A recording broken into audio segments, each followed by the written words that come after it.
તો hello guys, તમારું સ્વાગત છે મારા બ્લોગમાં. અને આજે તારીખ છે 6/1/2026 ને આજે આપણે બાજુવાળા ખેતરમાં બટાકા કાઢવા ચાલુ કરી દીધી છે. તમે જોઈ શકો છો કે આપણે રાજીભાઈ ટ્રેક્ટર લઈને આવી ગયા છે અને કાઢવા ચાલુ થઈ ગયું છે.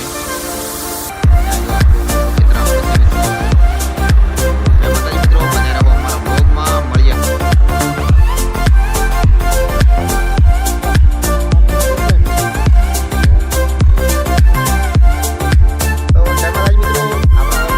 ચાલુ